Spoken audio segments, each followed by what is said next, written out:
चलिए, तो हम जैसे कि अब न्यूक्लियस के बारे में पढ़ चुके हैं कि असल में न्यूक्लियस होता क्या है, ठीक है। तो अब क्या करते हैं, आपकी जो सेल है, सेल के और डिवीज़न भी आ जाते हैं कि सेल बेसिकली, अगर मैं ऑन द बेसिस ऑफ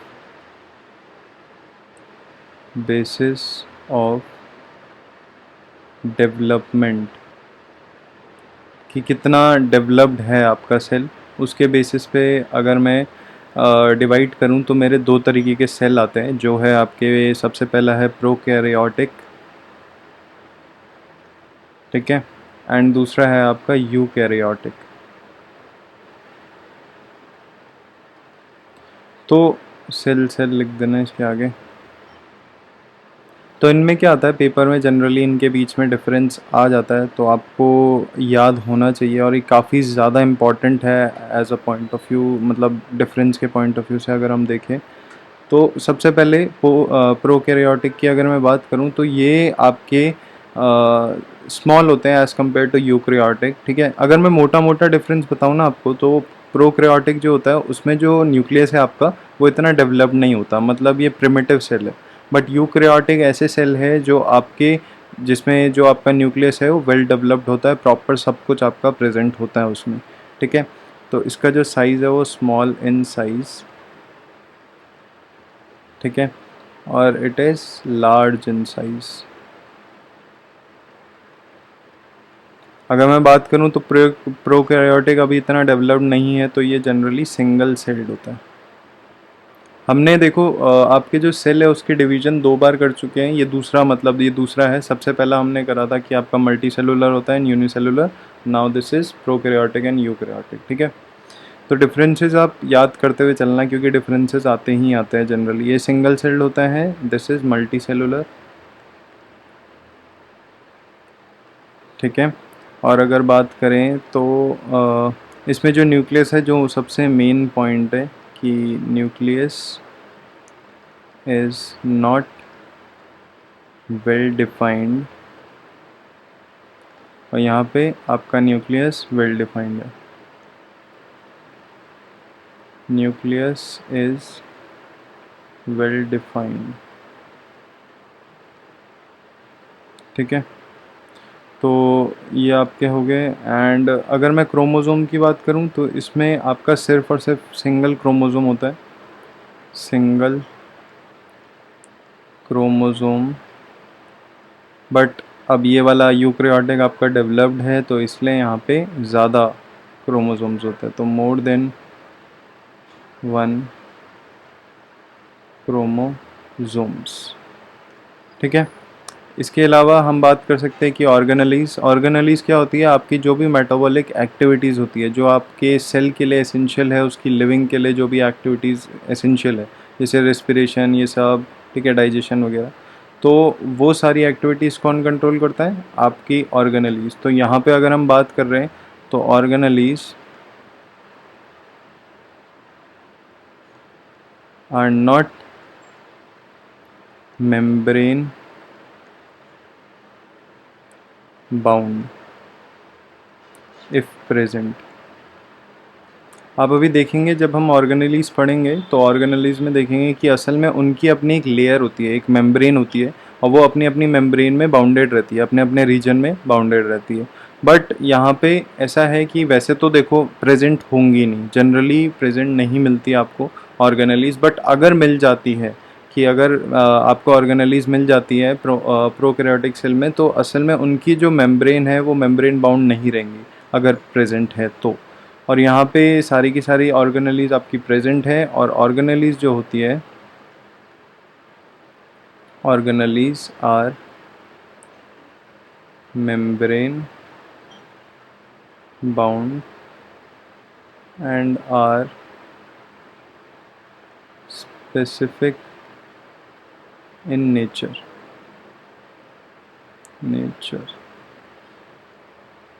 ठीक है। अब देखो डिफरेंस लिख रहे हैं तो एग्जाम्पल सबसे ज़्यादा इम्पॉर्टेंट। तो एग्जाम्पल के तौर पे जो प्रोकैरियोटिक है, हम बैक्टीरिया लिख सकते हैं, बैक्टीरिया एक्सेट्रा।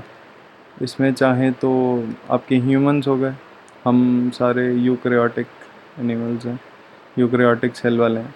यूकैरियोटिक हो, ह्यूमंस हो गए, एंड अमीबा, अमीबा, ठीक है। ये आपके कुछ एग्जांपल हो गए। तो ये डिफरेंस आप याद कर लेना, क्योंकि काफ़ी ज़्यादा इम्पॉर्टेंट है डिफरेंस पॉइंट ऑफ व्यू से, इसको डायरेक्ट ये आ जाता है कभी कभी, ठीक है। तो देखो, हम ऑलमोस्ट सारे पार्ट हम कर चुके हैं। हमने सेल मेम्ब्रेन कर चुके थे, एंड हमने न्यूक्लियस कल देख लिया था। नाउ अब जो बारी आ रही है वो बारी है आपके साइटोप्लाज्म की। जो नेक्स्ट टॉपिक है वो है आपका साइटोप्लाज्म, कि अब साइटोप्लाज्म होता क्या है, ठीक है। तो साइटोप्लाज्म सिंपल सा, जैसे कि अगर मैंने जो सेल बनाया था, तो ये अगर आपका सेल है, ठीक है, इस सेल में अगर ये न्यूक्लियस है, ठीक है, तो ये जो पूरा का पूरा आपका रीजन है, मतलब ये सेल वॉल हो गया, इसके अंदर एक सेल मेम्ब्रेन हो गई, ठीक है।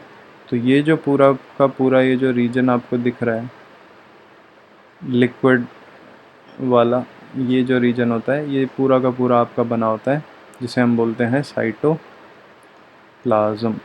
ठीक है। तो कुछ पॉइंट्स लिख लेते हैं इसके बारे में। तो साइटोप्लाज्म, सबसे पहले the liquid part of the cell in which the other organelles float is called cytoplasm, ठीक है। तो बेसिकली एक लिक्विड पार्ट है आपके सेल का। हम इसे प्रॉपरली लिक्विड भी नहीं बोल सकते, हम जनरली इसे मैट्रिक्स बोलते हैं। मैट्रिक्स क्या होता है, आपका 90% आपका वाटर रहेगा, एंड बाकी जो है वो आपका कोलॉइडल सोल्यूशन रहता है। कोलॉइडल मतलब ये समझिए कि जेलिश टाइप होता है, जेल टाइप होता है, जैसे जो जेल होता है ना, उस टाइप का आपका रहता है, इसलिए हम इसको जनरली मैट्रिक्स बोलते हैं। लिक्विड पार्ट भी आप प्रॉपर तरीके से नहीं बोल सकते, एग्जैक्ट अगर आपको बोला जाए तो मैट्रिक्स फॉर्मेट रहता है, ठीक है। अब it is present in both plant and animal cell, animal cell, ठीक है। तो हमने ये जान लिया कि वो लिक्विड पार्ट होता है, प्लस उसमें सारी की सारी जो ऑर्गेनलीज होती है, जो आपके मेटाबॉलिक एक्टिविटीज़ के लिए रिस्पॉन्सिबल है सेल की, वो सारी वहाँ पे फ्लोट होती है। फिर इसमें ये दोनों में प्रेजेंट होता है आपका, चाहे प्लांट सेल हो चाहे एनिमल सेल हो, ठीक है, दोनों में प्रेजेंट होता है, ठीक है। फिर अगर मैं बात करूँ इसका जो इनर पार्ट होता है, कि लेट से मैंने ये वाला ये इनर पार्ट होता है, ठीक है, and this is outer part of the cytoplasm. तो ये जो इनर पार्ट होता है इसको मैं बोलता हूँ आपका एंडोप्लाज्म, ठीक है। और ये जो आउटर पार्ट होता है इसको मैं बोलता हूँ एक्टोप्लाज्म, ठीक है। तो इसको ही लिख लेते हैं कि इनर पार्ट ऑफ साइटोप्लाज्म, इसको हम बोलते हैं एंडोप्लाज्म,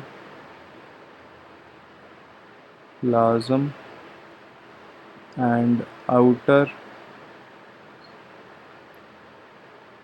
पार्ट ऑफ साइटोप्लाज्म, उसे हम बोलते हैं एक्टोप्लाज्म। नहीं तो कभी कभी आप सेल कॉर्टेक्स के नाम से भी जानेंगे इसे, कॉर्टेक्स, सेल कॉर्टेक्स, ठीक है। ऐसा भी अगर कहीं पर लिखा हुआ है तो वो basically outer part of the cytoplasm को रेफ़र कर रहा है, ठीक है। इसके अलावा देखिए क्या होता है आपका, एक पहले नोट लिख लेते हैं छोटा सा।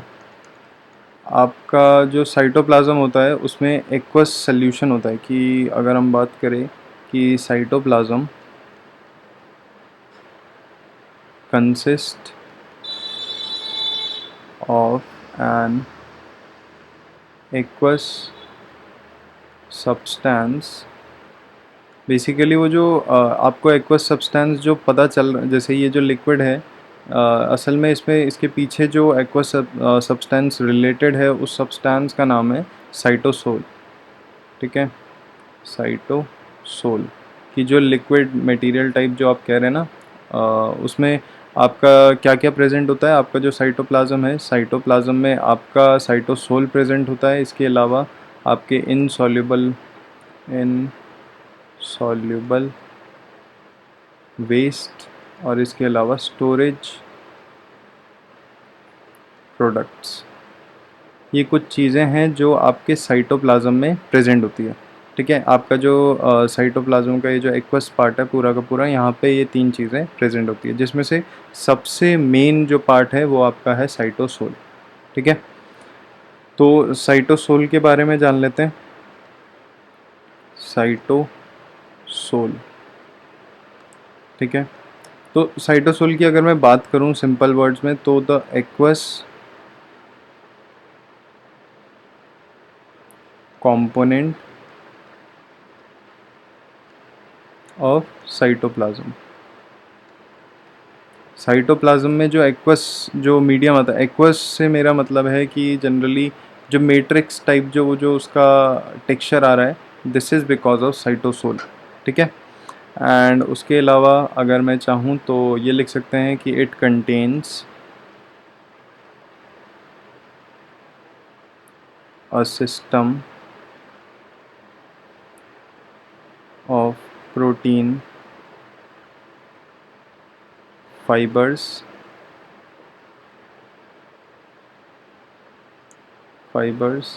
जिसको हम बोलते हैं साइटोस्केलेटन। ठीक है, साइटोस्केलेटन बोलते हैं। असल में क्या होता है, आपका साइटोसोल आपके प्रोटीन फाइबर कंटेन करता है, जिसको हम बोलते हैं साइटोस्केलेटन। और ये साइटोस्केलेटन आपको मदद करता है, मतलब सेल को बेसिकली मदद करता है मूवमेंट के लिए। ठीक है, तो साइटोस्केलेटन बेसिकली इन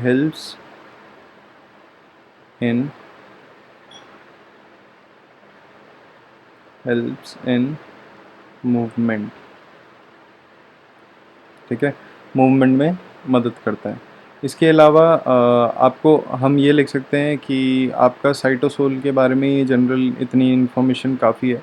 उसके अलावा और क्या क्या प्रेजेंट होता है आपके साइटोप्लाज्म में? हमने बात करी थी सेल ऑर्गेनेलीज की। ठीक है, सेल ऑर्गेनेलीज। ठीक है, तो सेल ऑर्गेनेलीज की जब हम बात कर रहे हैं तो इसका बेसिक जो मोटिव है, सेल ऑर्गेनेलीज करती क्या है, सारी की सारी मेटाबॉलिक एक्टिविटीज़ आपके सेल की वो सारी कंट्रोल करती है। ठीक है, तो हम सिंपल लिख सकते हैं कि कंपोनेंट ऑफ सेल विच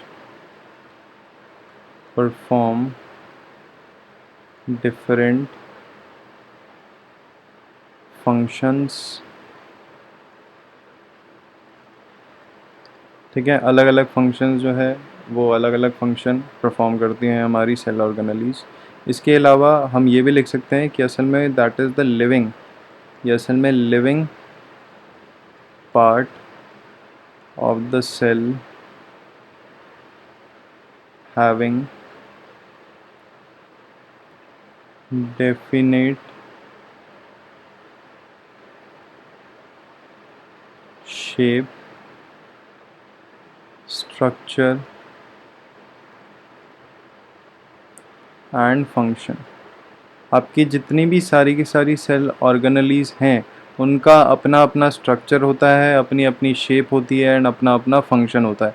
कोई भी ऑर्गेनेलीज ऐसे नहीं है जो मतलब सेम फंक्शन परफॉर्म करे। अपनी अलग अलग बहुत सारी ऑर्गेनेलीज है जिनके भी कुछ के बारे में हम पढ़ेंगे भी। ठीक है, तो फंक्शन बाउंडेड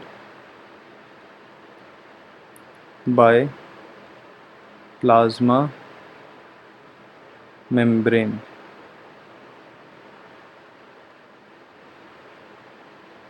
ठीक है, तो कुछ ऑर्गेनेलीज जैसे कि अगर मैं लिस्ट करना चाहूँ कुछ ऑर्गेनेलीज, तो जैसे कि है एंडो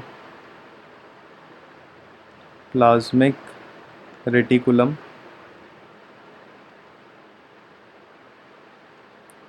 इसको शॉर्ट फॉर्म में हम ER भी बोलते हैं।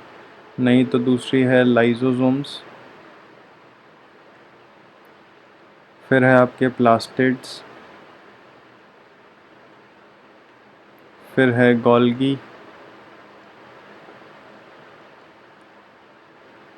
एपरेटस,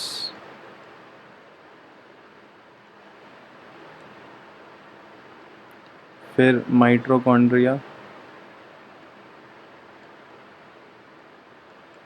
और वैक्यूल वगैरह बहुत सारी है, ठीक है, एसेट्रा।